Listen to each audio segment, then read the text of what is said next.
Olá, me chamo José Luiz Esteves, sou professor doutor na área de administração de empresas e é um prazer estar aqui conversando com vocês no terceiro web seminário, falando um pouquinho a respeito desse tema da evasão, com um olhar novo, que é de estimular, através da construção do modelo heurístico, a retenção dos alunos. Heurísticas são aqueles processos cognitivos, né, conhecidos como atalhos mentais, que tornam a escolha mais fácil e mais rápida, com base de uma série de alternativas elencadas. E vieses, se as heurísticas são os atalhos mentais, os vieses cognitivos a gente poderia dizer que são os erros decorrentes do processo de tomada de decisão. E uma vez que a gente faz uma abordagem heurística, a necessidade de que a gente pense, então, naqueles que seriam os cognitivos fundamentais para uma seleção. Eles começam com a procura, que são aquelas decisões escaladas a partir de diferentes alternativas, né? Entram num plano do parar de procurar, que é um determinado ponto ou momento onde os aspectos limitantes nossos do pensar humano vão impor uma cessação daquelas alternativas que nós conseguimos conceber e entram aí, talvez, no terceiro momento, que é o momento da decisão. E uma vez que houve a finalização dessa procura, as alternativas obtidas até esse momento vão ensejar a tomada de uma decisão e as heurísticas passam a ser construídas numa relação direta com o elenco. E o valor heurístico é aquela hipótese que a gente adota provisoriamente, mas quando a gente traduz para a área de educação, a gente poderia dizer que é um método pedagógico que leva o aluno a aprender por si. Essa imagem de um aluno aí, né, apontando um jato d'água e caindo na boca do outro é muito peculiar. Há necessidade da gente conversar um pouco, né, a respeito das heurísticas de Polya, que são quatro propostas, né, que, como eu tenho listadas aqui no trabalho, não há necessidade da gente abordar, mas o importante também é saber em que contexto a heurística pode trazer para dentro de uma metodologia que se aplica à evasão, e aí a gente usa a ideia da avaliação heurística, né, que foi criada em 1990, entendendo também um pouquinho o conceito de função heurística, que passa a ser a estimativa do custo para que a gente alcance um estado meta, e como a meta não foi alcançada, o custo ainda não é conhecido. Se a gente fala, por exemplo, de uma aplicação prática da heurística, e a gente pega, por exemplo, um input do Enem e os números absolutos, a gente vai ver que de 2016 a 2018 houve uma redução no número de alunos que se inscreveram, e o principal indicador mostra que a quantidade de inscrições vem caindo ao longo dos anos. Também a inscrição dos alunos que não acessam diretamente do ensino médio vem caindo. Quer dizer, a participação dos candidatos que já tinham concluído o ensino médio em anos anteriores e que tentaram o Enem está representando mais da metade dos participantes, caiu astronomicamente de 2016 para 2019, aproximadamente 40%. Tem um segundo contexto, que é a inadimplência geral, vezes a inadimplência versus a inadimplência do EAD superior, né, que a inadimplência do ensino superior privado superou a de pessoas físicas, que é medida pelo Banco Central. Numa comparação entre 2017 e 2016, as instituições de pequeno porte, as de ensino superior, são as mais prejudicadas, quando comparadas às de médio e às de grande porte, com relação a esse índice de inadimplência. E em 2018, as projeções realizadas pelo SEMESP, né, com base nesses indicadores de atividade econômica, contratos de FIES, etc., fecharam num patamar superior a 9% de média geral.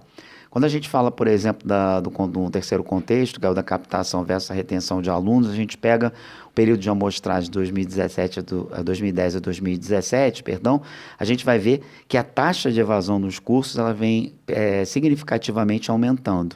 Se a gente coloca em primeiro lugar que as instituições de ensino não conhecem os motivos da evasão. Por isso que é necessário fazer um trabalho de base no intuito de aprofundar quais seriam as causas, né? Quais seriam esses provocadores.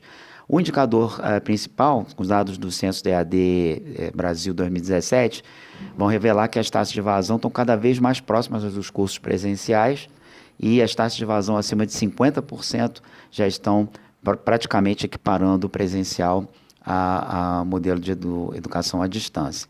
Quando a gente pensa, por exemplo, num cálculo de evasão, a gente vai ver que para determinar uma curva de melhora, os cursos que estão trabalhando na modalidade à distância vão precisar ainda de melhorar em torno de 15%. Esse gráfico mostra um pouquinho como se divide o EAD, em função da oferta de cursos livres, regulamentados e regulamentados totalmente à distância, né?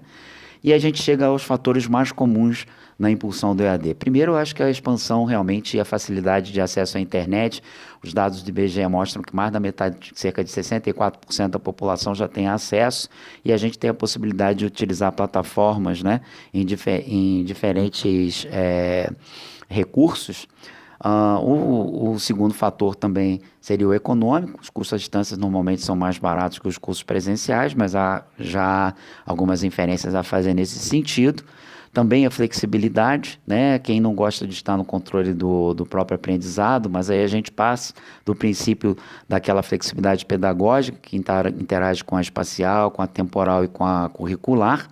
E também a menor desconfiança, porque se duvidava da eficácia, né, da qualidade de um diploma de um curso à distância, e a gente vê hoje cursos à distância se equiparando em termos de melhores conceitos com cursos presenciais. E por último, eu acho, mas não finalmente, a tecnologia, que impacta positivamente o EAD. As aulas são mais interativas, a gente tem todo um design instrucional, uma modernidade de plataformas e até tecnologias antipirataria que estão ajudando nisso. Tá bom, o mercado faz uma projeção muito otimista de que o EAD, o número de matriculados, vai superar o presencial até 2023. O número de oferta de vagas já superou desse ano de 2019. Mas tem um gargalo aí, que eu costumo trazer à tona, que é a ampliação dos polos de EAD sem correspondência com essa base de alunos no mercado educacional, que os polos de 2016 para 2018, 2019 deram um grande salto, né? E a gente não tem uma base ou tem uma base menor de alunos. Aí a gente percebe alguns problemas: evasão elevada, propostas inadequadas de ambientes virtuais, falta de preparo, desestímulo ao intercâmbio de boas práticas para tutoria, custo de produção daqueles cursos que a gente pode dizer que são bons, a administração do tempo por parte do aluno e por parte de quem cria as matrizes curriculares, que dificulta a rotina de estudos e dificuldades gerais na interação com trabalhos em grupo, ausência de espaço de convivência nos polos. Também temos aí como motivadores no atendimento das expectativas do aluno, falta de apoio e interação institucional e a falta de conexão com o curso, né?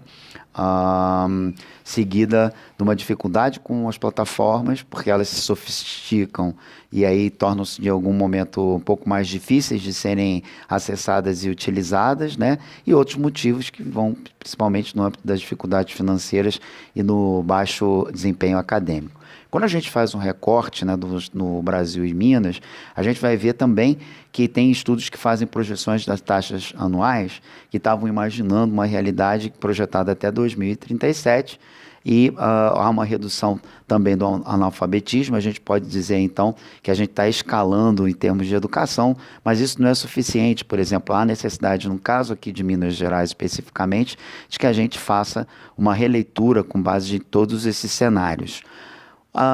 O que seria uma heurística admissível para trabalhar um modelo de retenção? Aquela que não vai superestimar o custo de alcançar esse objetivo, sendo, entretanto, né, portanto, otimista. E aí a modelagem da evasão centrada no cenário de ingresso, como nós estamos buscando trabalhar, ela pega aqueles elementos de procura, parar de procurar, e da decisão, com base nisso, contextualiza uma série de demandas e que vão permitir que um pouco mais à frente a gente possa trabalhar as demandas com diferentes relatórios, cruzando aí informações de diferentes cenários, com os vieses, assumindo erros, propondo uma heurística, corrigindo os desvios e trazendo esse funil, o mais importante, das estratégias de captação para um redirecionamento para o que nós estamos criando como modelo heurístico exponencial e supressor da evasão, que é esse que está sendo apresentado aqui. Quero agradecer a oportunidade de poder estar interagindo brevemente com vocês. Esse QR Code leva as informações necessárias para contato, que também estão aqui ao lado. Espero ter a oportunidade de conversar com vocês mais à frente. Muito obrigado a todos pela presença e participação.